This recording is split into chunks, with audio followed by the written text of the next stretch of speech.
આપવાનો, કોઈ તલાટી બને, કોઈ કોન્સ્ટેબલ બને, કોઈ પીએસઆઈ બને, કોઈ ડેપ્યુટી કલેક્ટર બને, કોઈ મામલતદાર બને, અને એ બને એ તો ભગવાન એને સુખી રાખે અને ભગવાન ખૂબ ખુશ કરે, આગળ વધે. પણ સમાજને જ્ઞાન શું કામ આપો છો?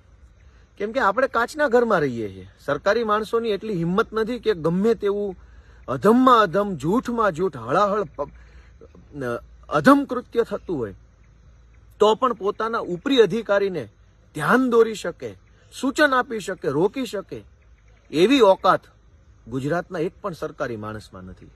જ્યારે તમે તમારા ઉપર બેઠેલા અધિકારીને ખોટું કરતા રોકી નથી શકતા તો ગામને શું કામ જ્ઞાન આપો છો? લોકો જીવે છે પોતાની રીતે, સારું છે, ખરાબ છે, નથી બરાબર, એ બધું લોકો જોઈ લેશે પોતાનું, સમાજ જોઈ લેશે પોતાનું, સમાજના આગેવાનો છે, સમાજનું નેતૃત્વ કરનારા લોકો છે, એ જોઈ લેશે. સરકારી માણસોએ ક્યાં જ્ઞાન આપવાની જરૂર છે સમાજને? પણ પહેલી નજરે એ મહિલા પીએસઆઈ નું નિવેદન એવું લાગે કે આ બહુ સાચી વાત છે, પણ એ નિવેદન ગેરસમજણ ભર્યું છે. પટેલ સમાજ વિશે નકારાત્મકતા ફેલાય એવું નિવેદન છે.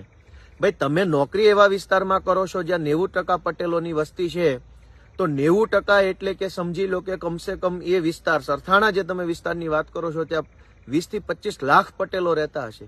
એ 25 લાખ પટેલોની વચ્ચેથી કોઈ 10 છોકરા દારૂ પીતા મળ્યા હોય ને પટેલના હોય તો એ સંભાવના છે. 25 લાખમાંથી 10 માણસો એવા હંમેશા મળવાના છે. તો એ 10 માણસોને તમે આખા પટેલ સમાજ સાથે ન જોડી શકો. અને જ્ઞાન આપવાનો એટલો બધો બધાને શોખ શેનો ચડ્યો છે? નોકરા સરકારી કરવા છે, ગુલામી સાહેબોની કરવી છે, ભાજપના નેતાઓની ગુલામી કરવી છે, અને સમાજને જ્ઞાન આપવાનો ધંધો ખોલ્યો છે. સમાજની બદનામી થાય એવું.